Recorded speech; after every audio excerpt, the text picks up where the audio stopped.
Visi ini besar, tetapi kita sendiri harus mengisinya dengan bobot.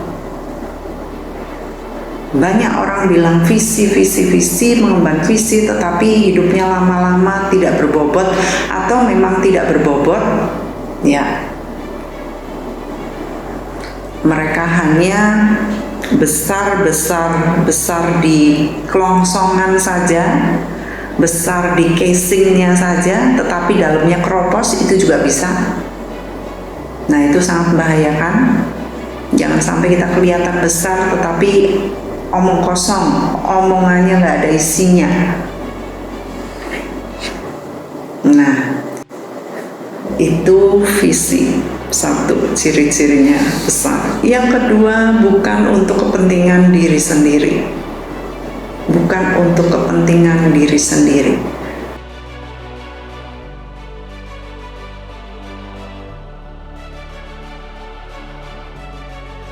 Saya ini dibilang sekolah ya, cuman di sekolahin Tuhan kan.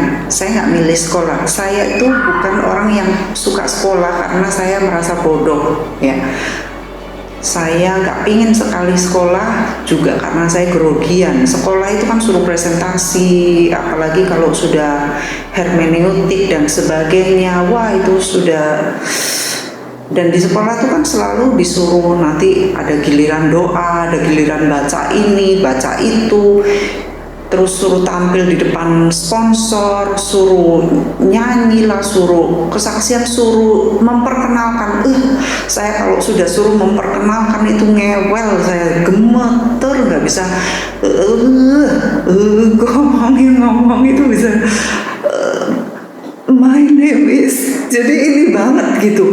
Jadi saya tuh nggak suka sekolah, tapi Tuhan yang sekolahin saya. Dan kemudian selain itu, saya tidak merasa dapat apa-apa dari sekolah saya. Kalau boleh ingat 3% pun sudah bagus sekali gitu, apalagi 30% ya, nggak ingat apapun.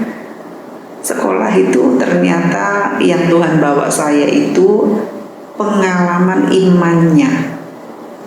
Jadi kalau pengalaman iman itu di mana-mana pun itu, kalau kita tangkap, kita bisa itu naik iman kita. Jadi jangan kecil hati jikalau Bapak nggak ada latar belakang sekolah teologi atau yang bilang kapasitas itu beda sekali, Pak. Kapasitas itu Bapak masih punya wadah yang besar sekali ya. Albert Einstein itu berkata bahwa manusia itu kebanyakan itu hanya memakai 10% dari kemampuan otak yang diberikan Tuhan. Nggak sampai 10% bahkan. Otak kita tuh sebenarnya bisa lebih dari komputer, tapi karena kita tidak maksimalkan, jadi kapasitas kita wadah kita besar gitu. Nah, bagaimana kita mengisinya? Jangan khawatir, saya bilang kalau kita mau melakukan visinya Tuhan, kita ngisinya dengan bobot dari firman Tuhan yang adalah roh. Kalau mau belajar, belajarlah. Sekarang internet terbuka sekali, apa yang bisa kita pelajari ya. Tetapi yang waktu saya dengarkan dari Reverend Wilkerson itu, yang dikatakan harga dari sebuah urapan yang baru. Dia berkata begini, boleh kalian itu belajar banyak sekali buku, banyak sekali komentar, commentaries, banyak sekali ini dan itu, ya semuanya tersedia, ya perpustakaan online dan sebagainya. Tetapi banyak orang melupakan the book, artinya Alkitab, yang adalah sumber dari segalanya. Kita tertarik dengan YouTube, dengan khotbah orang, tapi lupa mereka semuanya ambilnya dari firman. Kita lihat itu firman itu seolah kuno, buku yang sudah biasa kita baca isinya begitu. Jadi jangan kecil hati, justru dari firman itulah Pak saya dapat segalanya. Kalau yang lain-lain itu hanya bumbu quote ya, dan sebagainya, pengalaman orang bisa saya jadikan sebagai jadi orang itu begini bisa oke. Tapi semuanya itu ada dalam firman Tuhan. Ya, silakan yang lain jika ada yang ingin menyampaikan, menanggapi. Ya. Baik, saya mungkin berbagi sedikit Silakan. tentang apa yang sudah disampaikan tadi mengenai visi ini. Hal yang saya yang pelajaran yang disampaikan oleh Ibu kemarin itu dari bulan lalu, yaitu bagaimana pada waktu seorang hamba Tuhan bisa memprioritaskan hal yang benar, itu akan mempermudah hidupnya. Jadi itu sangat menantang saya di dalam minggu ini khususnya, bagaimana saya bisa memberikan prioritas sesuai dengan visi yang Tuhan berikan bagi saya sendiri. Dimana saya melihat visi yang tadi ini, yaitu untuk membawa khususnya di lingkungan kami yang ada di Tuhan percayakan di sini. Saya lihat di situ Tuhan sedang genapi sebenarnya. Bagaimana kampung ini yang tadinya saya melihat begitu terkotak-kotak dengan berbagai pengalaman masa lalu. Iya, baik. Lalu yang ketiga, ciri-ciri visi adalah berlawanan dengan kehendak daging. Berlawanan dengan kehendak daging. Ya, karena besarnya itu sehingga berlawanan dengan kehendak daging. Ya, karena bukan untuk kepentingan diri, padahal kita ini manusia baunya itu egois, ya. Kita harus menyangkal diri tiap kali, itu sebabnya berlawanan dengan kehendak daging. Firman Tuhan juga berkata, barang siapa mencintai dunia, ya dia tidak mencintai Allah. Itu sebabnya sangat berlawanan sekali antara sorga dengan dunia, antara Allah dengan daging, antara yang roh dengan daging. Jadi itu saya rasa jelas sekali, ya. Lalu yang keempat yang saya catat di sana adalah inisiatifnya dari Tuhan, walaupun kadang sudah ada deposito ilahi. Inisiatifnya selalu dari Tuhan, karena Tuhanlah pemberi visi, kita sebagai Allah, jadi Tuhanlah inisiatornya. Lalu saat Tuhan inisiator, berarti ya kita harus selalu connect dengan Tuhan agar kita tidak melenceng dari kehendak-kehendaknya. Saya setiap kali saya membawakan seminar kepada hamba-hamba Tuhan, seperti yang waktu itu seminar di Bangka, ya, ada saya dulu itu keliling Indonesia untuk seminar hamba-hamba Tuhan. Nah, salah satunya ngomong tentang visi ini, selalu saya ngomong begini, darah dan daging itu tidak bisa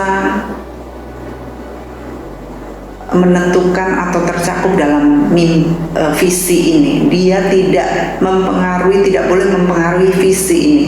Bahkan sekecil benang dan peniti pun itu ditentukan oleh Tuhan. Contohnya saya ambil dari pembuatan bait suci tabernakelnya Musa. Itu kalau Bapak Ibu baca di sana, ya semuanya Bapak Ibu udah tahu, ya. Itu detail Tuhan yang nyuruh semuanya, benangnya lah, kainnya lah, kirmisinnya lah, ukurannya lah, hastanya lah, semuanya itu Tuhan yang nentuin. Lalu bahtera, kayunya itu aja ditentukan gitu, nggak semau-mau Allah. Kayu apa aja deh yang deket di situ deh. Kayu apa deh yang ada di depan rumah kamu deh, yang nggak harus nanti gotongnya sulit, bawanya pakai traktor atau harus izin pemerintah. Itu semuanya tuh ditentukan Tuhan. Itu sedemikian rupa, itu detailnya kalau kita mau tahu. Kalau yang masih visi Tuhan, inisiatornya Tuhan, kita senantiasa harus bersandar kepada Dia from time to time. Itu yang tiap kali saya tanya kepada Tuhan, nyambung, saya minta terus Tuhan untuk pimpin saya dari waktu ke waktu. Kadang-kadang ini terlalu ngerong nggak sih ya kalau kedengeran orang ya. Saya tuh kadang sampai nggak enak gitu. Saya waktu lalu saya berdoa, waktu berdoa untuk para fakulti ya, saya tuh dikasih Tuhan penglihatan. Ini bukan mimpi, penglihatan terbuka, mata saya dibukakan gitu ya. Saya lihat Pak Heri ini.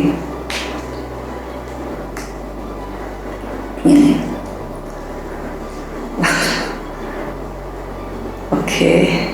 Salah enggak? Ya saya melihat nih salah enggak? Dan itu sudah banyak kali penglihatan yang saya minta untuk mereka menguji. Tolong diuji, selalu saya berkata begitu. Lalu saya melihat Sonya, Ibu Sonya ini lagi naik gunung, tapi pakai gaya punggung. Harusnya kan kalau naik gunung itu yang ada alat-alatnya begitu kan. Dia gaya punggung gini naiknya. Loh, ini kok aneh begitu ya. Tapi saya bilang benar enggak ya? Sudahlah, saya sampaikan saja apa yang saya lihat dalam visi terbuka saya ini. Jangan sampai saya berhalusinasi. Lalu saya sampaikan, Pak Heri, ada beberapa yang lain, saya sampaikan yang lain, tetapi ini yang dua ini lumayan unik ya. Ada yang lebih unik lagi yang sampai mereka sampai nganga gitu ya. Kok bisa sih sampai begitu gitu. Nah ini yang dua ini saya tanya, Pak Heri, ini saya lihat begini. Dia bilang, Bu, saya tuh kalau di kantor, kalau lagi mikir, saya tuh gini-gini sih Bu. Gini-gini.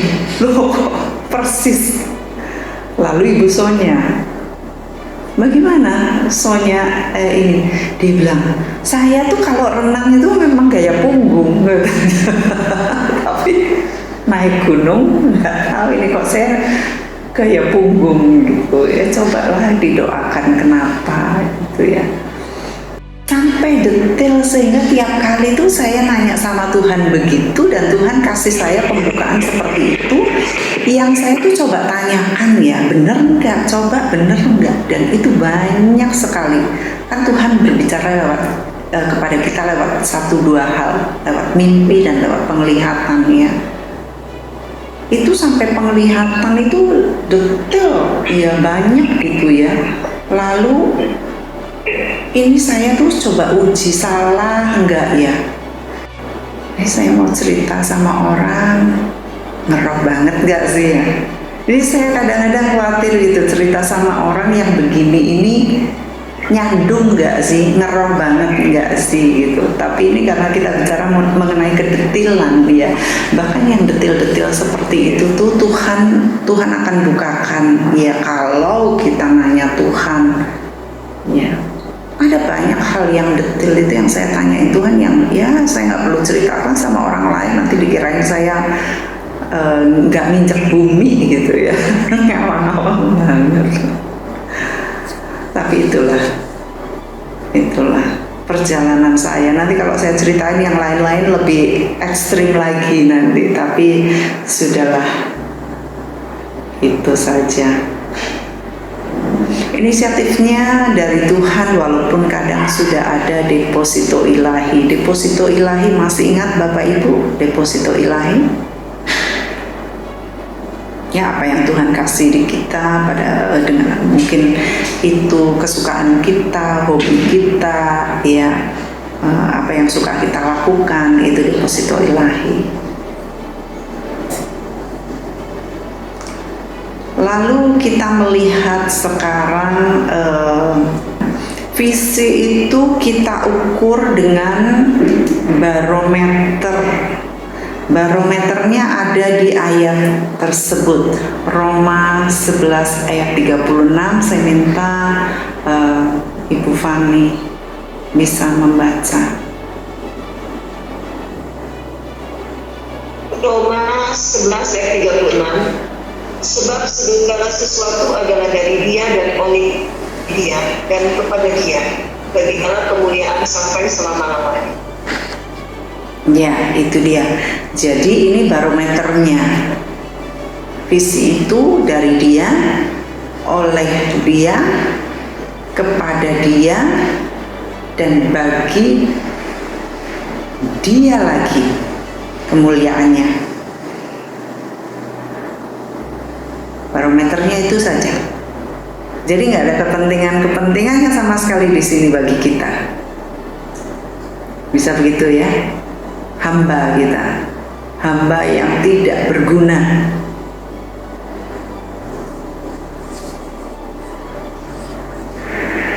Nanti kita akan dapat upah nanti di sana. Lalu Pak Samuel silakan baca Kolose 1 ayat 16. Karena di dalam dialah telah diciptakan segala sesuatu yang ada di surga dan yang ada di bumi, yang mulia, datang pada sana maupun kerajaan, baik pemerintah maupun penguasa, segala sesuatu diciptakan oleh Dia dan untuk Dia. Ya, jadi itulah barometernya. Jadi kita bisa melihat visioner-visioner asli kalau mereka berpedoman dengan ini. Nggak ada, bagi kita sendiri nggak ada. Kita hanya dapat bonus-bonusnya. Saat kita mendahulukan kerajaan surga dan kebenarannya, kita ditambah-tambahin.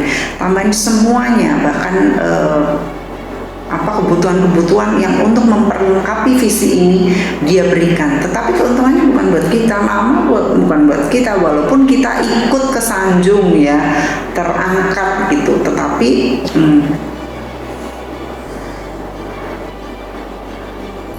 ya kemungkinan ada hamba-hamba Tuhan yang dipakai Tuhan sudah luar biasa begitu, sudah mengawali dengan baik. Itu sebabnya Tuhan bilang itu, hati-hati jangan sampai yang awal menjadi terakhir, yang akhir jadi awal. Nah, kita harus terus senantiasa menjagai sepanjang perjalanan hati kita mengenai dengan visi yang Tuhan berikan dan pencapaian-pencapaian yang Tuhan berikan. Kita harus senantiasa rendah hati, kita siap dikoreksi, kita siap karena kita bisa keblinger ya dengan berkat-berkat yang menyertai visi ini. Nah, itu dia. Bisa keblinger dengan berkat-berkat yang menyertai visi ini. Apakah sudah ada yang keblinger sepanjang perjalanan? Silakan, ada yang mau sharing? Ya, saya buka dari yang lain belum ada. Keblinger sih belum ya, Bu ya. Tidak. Sanjung, tapi yang kecil-kecil lah dihargai. Ada yang lain atau ada sesuatu di mana visi itu ditambahkan. Iya, bisa, sangat memungkinkan. Tergantung dari karunia kita. Itu nanti Tuhan akan arahkan. Asal kita mengerti betul bahwa ini mau Tuhan, gitu ya. Ini mau Tuhan, bukan mau kita. Jadi sekalipun besar, kalau itu dari Tuhan, kita sukacita melaksanakannya, dan Tuhan akan menolong menggenapinya walaupun nampak lambat gitu ya. Tapi mempercayai bahwa itu dari Tuhan, itu yang penting dulu. Harus ada konfirmasi yang sangat jelas dari Tuhan. Karena banyak sekali di dalam saya berjalan ini, konfirmasi itu nggak pernah meleset, nggak pernah. Selalu Tuhan taruh dalam hati dulu, kemudian diteguhkan dalam perjalanan itu. Tuhan akan meneguhkannya. Saya waktu mau tulis buku, saya nggak mau tulis buku, tapi kira-kira 4-7 orang itu meneguhkan saya. Waktu saya penginjilan, orang bilang kamu harus tulis buku gitu. Itu orang di Amerika ya. ngomong begitu. Saya nginjilin mereka gitu loh di supermarket, di jalan gitu. Terus saya mau ke Indonesia, diteguhkan lagi 12 hari sebelum ke Indonesia, seorang nabi, udah dua nabi yang nggak kenal sama sekali, dan saya pergi ke kota cari gereja di sana, ternyata yang khotbah nabi gitu. Itu juga nubuatin saya bahwa dia melihat saya sedang menulis buku dan dari langit sinar terpancar dan memberkati buku itu akan menjadi berkat bagi banyak orang. Jadi satu kali nih sebelum IDTC dibuka, jadi masih ada kelas reguler saja, belum ada IDTC sama sekali dan gak ada ide sama sekali untuk IDTC, gak ada ide. Nah, saya bertemu dengan seorang nabi. Nabi ini ikut pelayanan kami, saya yang seminar hamba-hamba Tuhan, beliau KKR-nya, karena saya nggak sanggup KKR. Besok lagi seminar lagi, terlalu capek buat saya. Jadi tim saya selalu cari hamba-hamba Tuhan gitu, dan mereka suka nabi-nabi, dipanggil nabi dari luar negeri gitu. Nah, dia nubuatin saya begini, tahun depan kamu akan diberi pelayanan yang mirip-mirip dengan yang ada sekarang, tapi sedikit beda, masih ada kaitannya. Saya mikir apa ya, nggak nyampe sama sekali deh, nggak kepikir apa. Baru setelah itu saya nanya Tuhan, pemuridan sudah ada, semuanya sudah berjalan, tapi apa ya kok kayak, nah itulah, kalau itu visi dari Tuhan, itu sesuatu, ada yang lebih gejolak di hati, ada yang harus naik lagi, harus lagi kita penuhi panggilan Tuhan step. Ya, panggilan itu ada stepnya. Seperti tadi Bapak bilang ya. Nah, saya minta Tuhan apa? Apa ini? Tuhan bilang, kamu mau tambah lagi, naik lagi. Oh ya Tuhan, tentu. Saya nggak mikir naiknya itu nggak tanggung-tanggung gitu. Tuhan bilang, kamu kali ini saya bawa naik, tapi naiknya nggak begini ya. Tapi naiknya gini. Wih, iya dong. Terima tantangan. Itulah Tuhan minta saya untuk berpuasa 40 hari tanpa makan. Karena saya nggak tahu medannya, karena saya nggak pelajari orang lain, saya siap aja gitu. Wah, ternyata tengah jalan mau mati saya.